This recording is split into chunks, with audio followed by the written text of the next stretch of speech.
¿no? Tiene una membrana, una doble membrana con la presencia de cilios, ¿no? Tiene dos polos bien marcados y dos núcleos, y dentro digamos, de su estructura está constituido básicamente por una serie de vacuolas, ¿no? Y micronúcleos que le permiten digamos, tener un grado de infectividad mucho mayor, ¿no? La siguiente. En la forma quística podemos observar claramente que es de forma redondeada, tiene un diámetro de 40-60 micras y tiene una doble membrana básicamente, pero en estos casos ya casi no presenta cilios, ¿no? Y lo característico es el macronúcleo en forma de, digamos, media luna que presenta este agente patógeno. La siguiente. Acá un poco para que ustedes se pueda observar pues, digamos, las características morfológicas de la presentación trofozoítica del quiste, ¿sí, no? Acá verán pues, que tiene, la forma quística tiene una capa bien engrosada, ¿no? ¿Sí? Y digamos, prácticamente cubre al componente digamos, del quiste propiamente dicho, ¿no? En cambio, a diferencia del trofozoito, el trofozoito no tiene esta capa, ¿sí, no? La siguiente. Desde el punto de vista de la fisiopatología, ¿no? Este agente patógeno entra, su vía de ingreso al organismo, la vía digestiva, ¿no? El ser humano se contamina por la ingestión de agua o alimentos infectados por este agente patógeno, y es en la zona del estómago, propiamente dicho, en la parte antral, donde digamos, este quiste se disuelve y se produce la división binaria en esa zona, ¿no? La localización de los trofozoitos básicamente se da en el intestino grueso, ¿no? La siguiente. Y esta división del trofozoito en el intestino grueso también va a originar que los signos y síntomas digestivos o intestinales sean también un poco inespecíficos. ¿Qué es lo que le da, digamos, la capacidad de virulencia a este agente patógeno? Uno, que el trofozoito tiene un grado de plasticidad mucho mayor que otros agentes patógenos. Los cilios que provocan movimientos de rotación también lo ayudan, y muchas veces digamos, la presencia de los macronúcleos y micronúcleos del Bacillus coli va a originar de que la capacidad infectiva de este sea también significativa en sí, ¿no? La siguiente.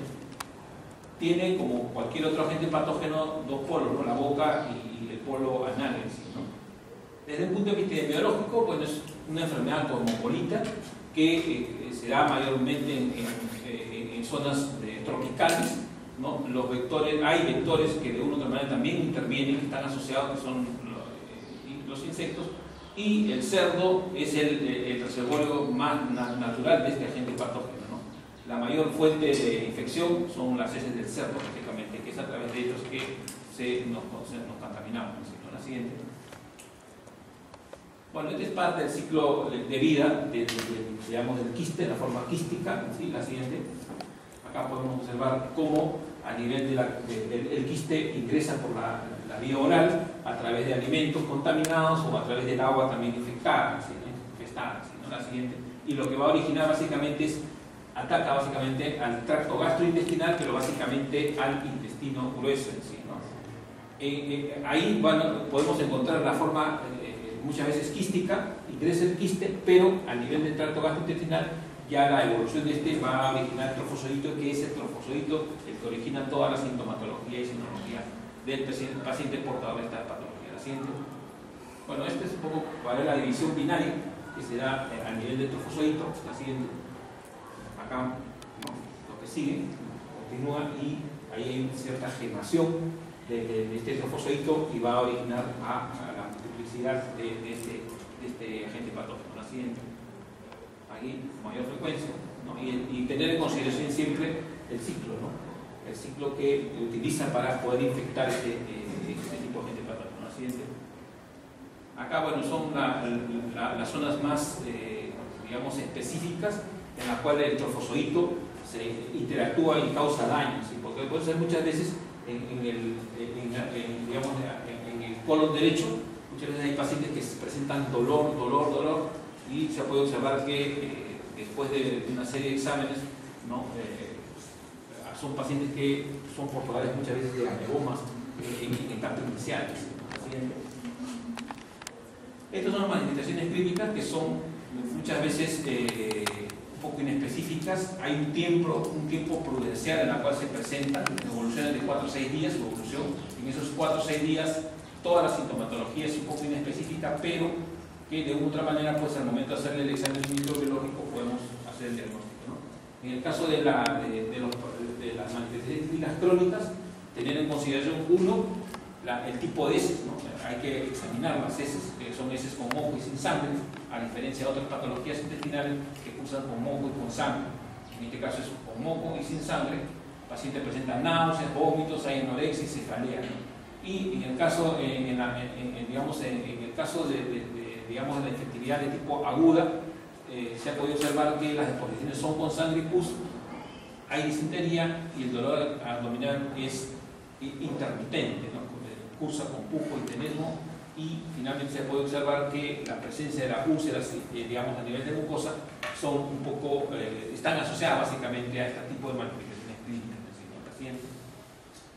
El diagnóstico, ya lo saben, es básicamente a través del examen directo, el fresco de las heces, y en muchos de los casos, en algunos de los casos, al momento de hacer una endoscopía o una colonoscopía, uno por contigüidad puede identificar al agente patógeno en sí, pero esto no es digamos, común y corriente, ¿no? El diagnóstico es ese a través del examen directo del fresco. La siguiente. Desde el punto de vista microbiológico, bueno, entonces ya la parte del trofosodito propiamente dicho. La siguiente.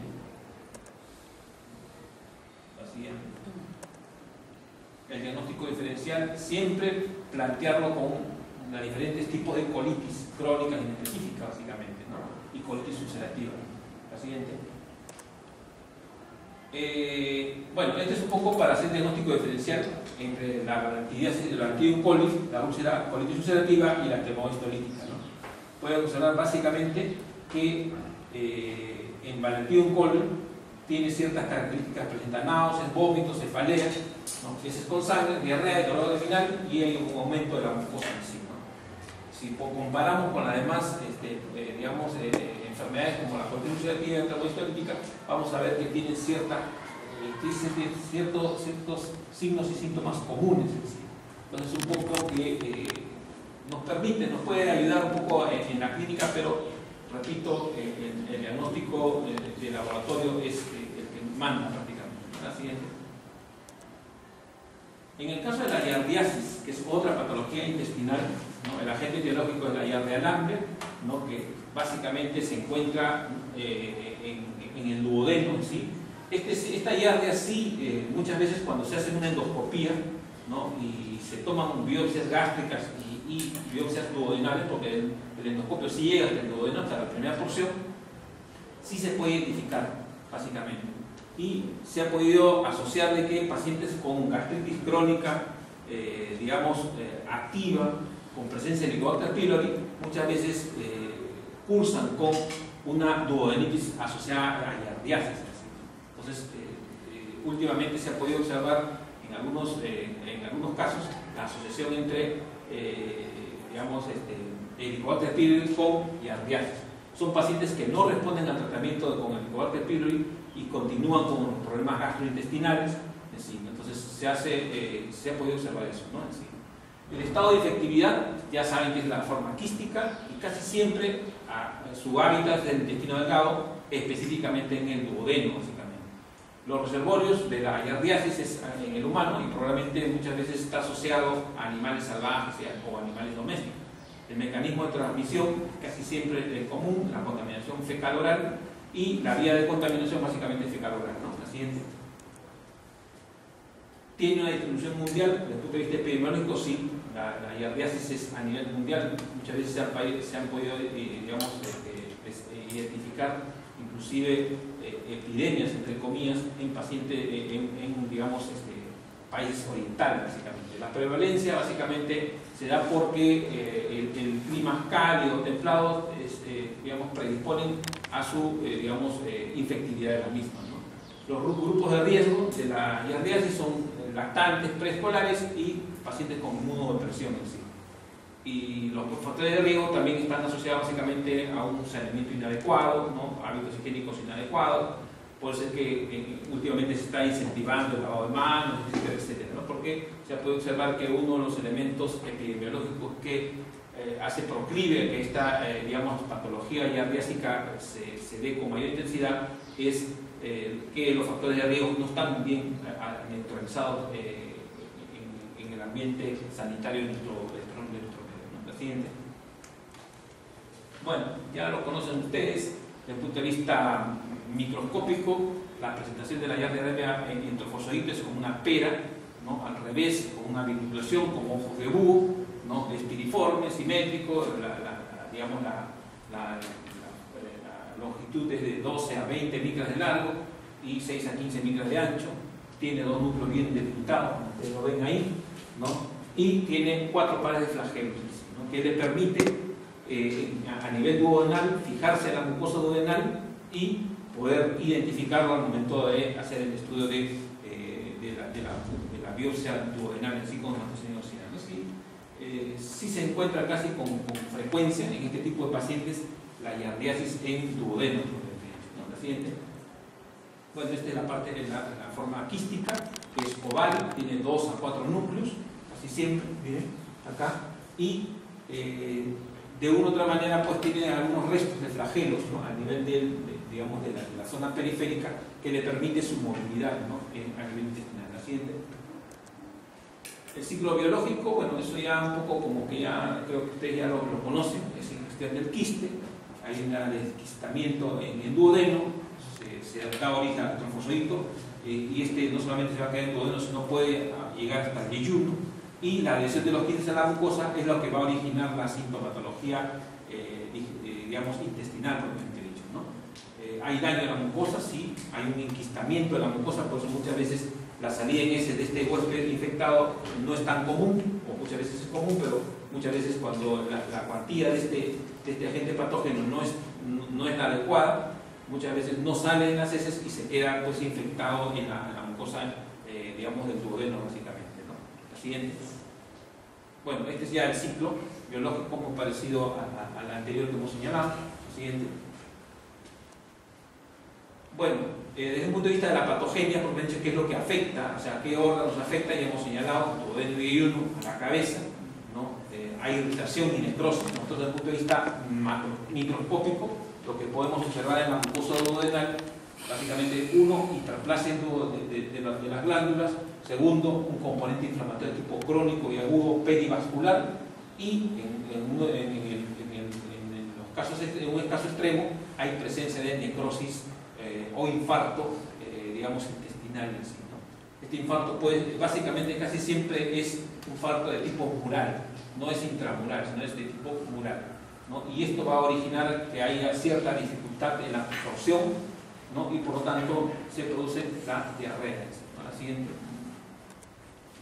La clínica, también, bueno, hay signos y síntomas, básicamente, paciente anoréxico, con un dolor abdominal leve, inconstante, no es un dolor pues lancinante, con una colitis ulcerativa, y hay una falla en el crecimiento postartudinal. Muchas veces, como está asociado a niños preescolares, se puede observar que los niños que presentan este tipo de patologías hay cierta dificultad en el crecimiento, ¿no? Un poco hay una serie digamos, de criterios que podemos un poco especular y asociar digamos, a la falla del crecimiento con la presencia de este agente patógeno.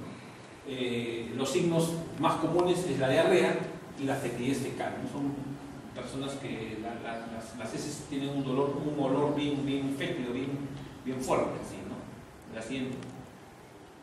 En los exámenes para diagnóstico, básicamente lo más común es el examen de deposiciones. Se hace una coproparasitosis o coprocultivo de heces, y ahí es donde se identifica el agente patógeno. El examen puede ser directo o en fresco, o un examen de tipo seriado por varias muestras para poder identificar al agente patógeno en sí, ¿no?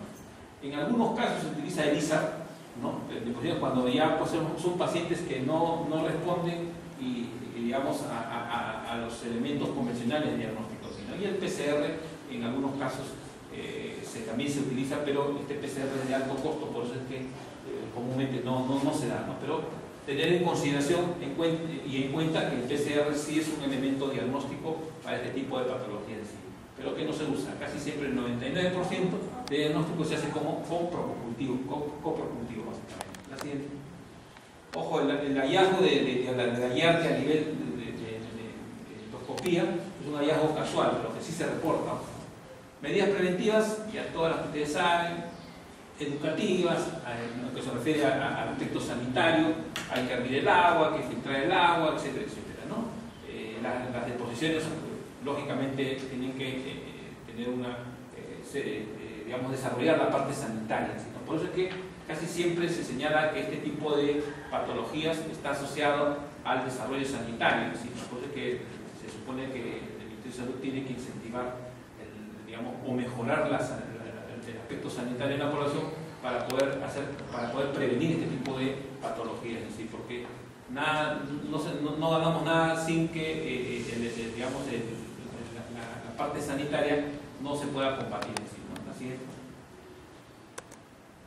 Bueno, y finalmente lo último que vamos a desarrollar es la toxoplasmosis, ¿no? Que es también otro tipo de patología que no es tan común, pero que sí se presenta y que está directamente vinculado a la presencia del Toxoplasma gondii.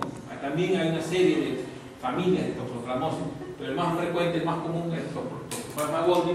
Como ustedes saben, es un agente patógeno intracelular, ¿no? Trofocito intracelular, que tiene a nivel mundial, digamos, se disemina a nivel mundial y que muchas veces causa la enfermedad de la toxoplasmosis, transmitida básicamente por el gato o animales felinos en general, ¿no?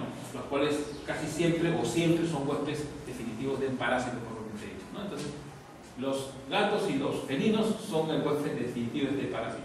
La siguiente, un poco para que no se olviden, ¿no? La clasificación también tiene todo un filo en sí. La siguiente. El ciclo de vida básicamente es debido a que los gatos o demás animales felinos como son los huéspedes definitivos de este parásito, también pueden infectar al humano por continuidad, ¿sí? ¿No? por sobrevivir, por ejemplo tienen una mascota como estos los gatos, o muchas veces en las zonas de selva, ¿no? Hay personas que digamos, crían este tipo de animales, o muchas veces en los zoológicos también, ¿no? Se ha podido observar que los trabajadores que habitan ahí han sido contaminados con el toxoplasma, básicamente por la cohabitación con este tipo de animales. La siguiente. Presentan dos ciclos de vida, ¿no? Digamos, uno dentro de las células epiteliales, los parásitos básicamente se multiplican de una forma sexuada, formando las denominadas esquizogonias, y estas darán lugar al microgameto o parásito masculino o al macrogameto o parásito femenino. Entonces, esta es parte del ciclo de vida.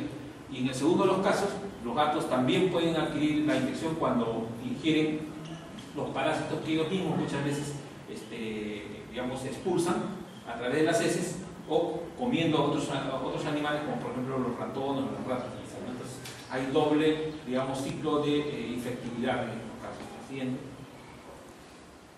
El ciclo en el hombre y en otros animales básicamente se da en 7 pasos, como señalamos. Uno, el hombre y otros animales son los huéspedes intermediarios. Ya sabemos que el huésped definitivo es el animal. Y dentro del ciclo digamos, de infectividad, lo que tenemos que tener en consideración es la forma de reproducción sexual o asexual que presentan en cada una de estas digamos, facetas de la reproducción en sí. La siguiente. Bueno, esta ya es la forma ya macroscópica, microscópica, que diga la formación de la forma quística, a diferencia de los demás, no tiene básicamente digamos, cilios, pero sí tiene una bicapa, pero está constituido básicamente por dos digamos, núcleos que abarcan casi el 80-90% de la forma, digamos, de la estructura de este agente patógeno.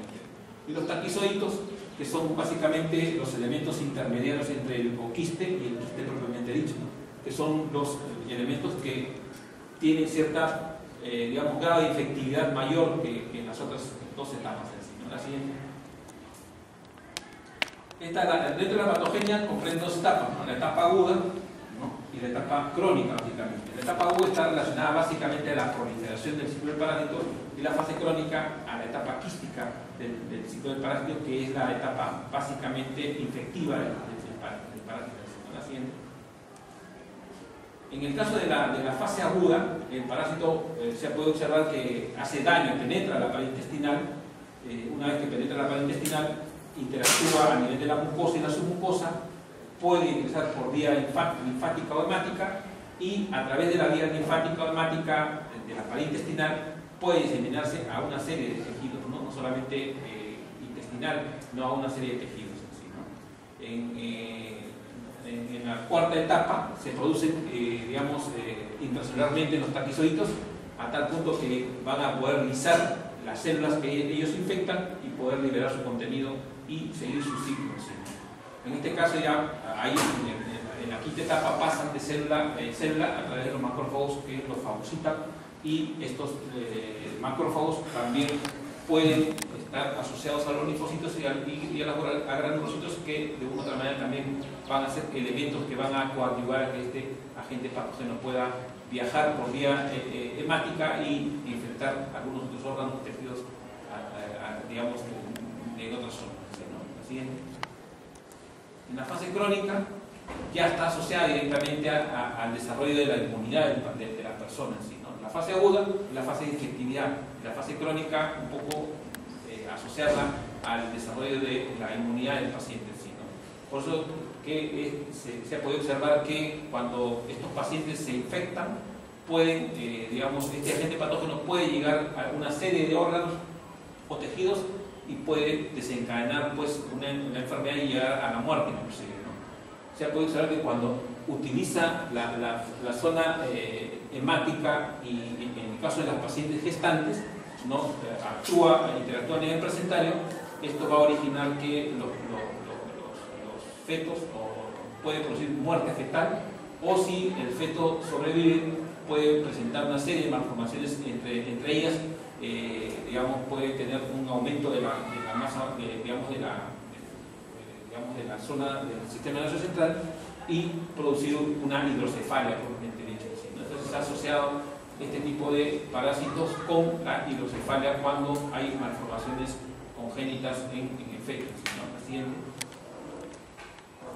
Dentro de las manifestaciones clínicas, casi siempre se puede observar casi siempre que hay dos etapas, o tres etapas básicamente. La etapa de que es asintomática, que casi muchas veces es en el 80% de los pacientes, en pacientes no inmunosuprimidos, pero en la etapa de la sintomatología aguda básicamente se va a caracterizar porque estos pacientes presentan cefalea intensa, calofríos, sudoración, no hay una anorexia, muchas veces hay dolor faríngeo, tos con expectoración, y esto debido a que este tipo de agente patógeno va a atacar no solamente al aparato intestinal, sino también muchas veces amplía y ataca al aparato respiratorio, ¿sí? En los casos severos hay una serie de elementos o trastornos gastrointestinales que se traducen en una serie de signos y síntomas de este sistema. ¿No? La siguiente. Bueno, también la toxoplasmosis se ha podido observar que puede llegar al globo ocular y producir pues, lo que se denomina la coriorretinitis, debido a la infección prenatal que se da en los infantes, en los neonatos, asociados a la infectividad de este tipo de patógenos. Entonces, pero cuando ya en pacientes de edad mayor o en pacientes adultos, si este agente patógeno ataca la retina, eso sí, prácticamente puede a través de la retina o a través del globo ocular, puede llegar al cerebro y producir ceguera, en primer lugar, y en segundo lugar, daño al sistema nervioso central, y en muchos de los casos, pues, se puede observar que puede producir cierto grado de meningitis y llevar a la muerte del paciente. La siguiente.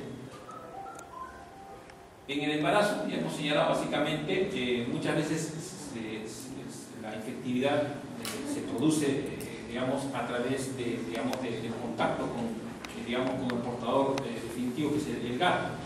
Y la madre, básicamente, por lo general, se presenta en forma sintomática, muchas veces con malestar general, fiebre, cefalea, mialgias, y puede pasar desapercibido. Inclusive cuando se hace un estudio de tipo parasitario no se puede, en muchos de los casos no se ha podido, digamos, identificar, ¿no? La siguiente.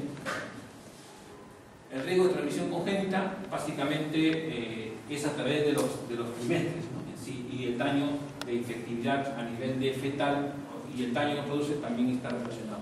Si podemos observar que a nivel del tercer trimestre la infectividad fetal es mayor, pero el daño fetal es mínimo, a diferencia de que en el primer trimestre que la infectividad de infección fetal es menor, pero el daño que puede producir es mucho mayor. Entonces, tener en consideración cuando estamos frente a una paciente embarazada con un probable, digamos, riesgo de ser contaminada con este agente patógeno, entonces tenemos que un poco nosotros tratar de identificar o cuantificar el riesgo de infección fetal con el daño fetal en relación a los trimestres.